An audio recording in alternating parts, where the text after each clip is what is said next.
बिहार में मतदाता सूची सत्यापन की प्रक्रिया चल रही। सबके बीच में चुनाव आयोग के सूत्रों के हवाले से बड़ी जानकारी निकल के सामने आ रही है कि बीएलओ जब घर घर पहुंच रहे हैं तो उस दौरान पाया गया है कि बड़ी संख्या में ऐसे भी लोग हैं जो कि देश के नागरिक ही नहीं है, नेपाल, म्यांमार और बांग्लादेश के नागरिक हैं। शाहनवाज हुसैन जी बीजेपी के राष्ट्रीय प्रवक्ता हमारे साथ में। शाहनवाज जी, विपक्ष लगातार ये कह रहा है कि बड़ी संख्या में जो मतदाता है उनके वोटों को काटने की साजिश है। सबके बीच में चुनाव आयोग के सूत्रों के हवाले से जानकारी, बड़ी संख्या में ऐसे लोग पाए गए हैं जो देश के नागरिक है ही नहीं। देखिए, जिस बात का डर था वही तो हो रहा है। ये शक था कि बड़ी तादाद में नेपाल से, बर्मा से, बांग्लादेश से, बांग्लादेशी, रोहिंग्या और कई अन्य वोटर इसमें आ गए। और जब बीएलओ जांच करने जा रहा है तो पता लग रहा है कि वो लोग बाहर से आए हुए हैं। और बिहार में चुनाव होगा या देश में कहीं चुनाव होगा तो देश का नागरिक ही उसका वोटर होगा। कोई कार्ड बनवा ले और कहे कि हम बिहार के और देश के भाग्य का निर्णय करेंगे, ये कैसे हो सकता है? तो वोट रिवीजन का ये काम चल रहा है और ये पूरा होगा।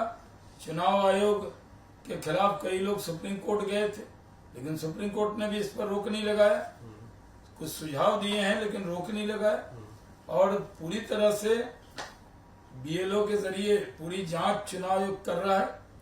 एक एक वोटर तक बीएलओ पहुंच रहा है और जो वैलिड वोटर है उनको कोई दिक्कत आने वाली नहीं। तो चुनाव आयोग कह रहा है कि हम संविधान का पालन कर रहे हैं। अनुच्छेद 326 में कहा गया कि जो देश का नागरिक होगा वही मतदाता हो सकता है। विपक्ष कह रहा है कि अगर है ऐसा ही था तो 2024 का भी चुनाव हुआ था, उसमें जिन लोगों ने वोट किया, अब आप उन लोगों का जो है वोट कैसे काट सकते हैं? या तो उस समय गड़बड़ी हुई है तो फिर उस चुनाव का क्या है?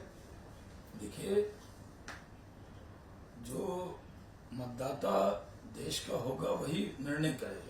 अब ये कहना कि नहीं जी उस वक्त में इतने वोटर थे, तो अगर उस वक्त कोई गड़बड़ी हुई तो अभी ठीक करना ये जिम्मेदारी है कि नहीं?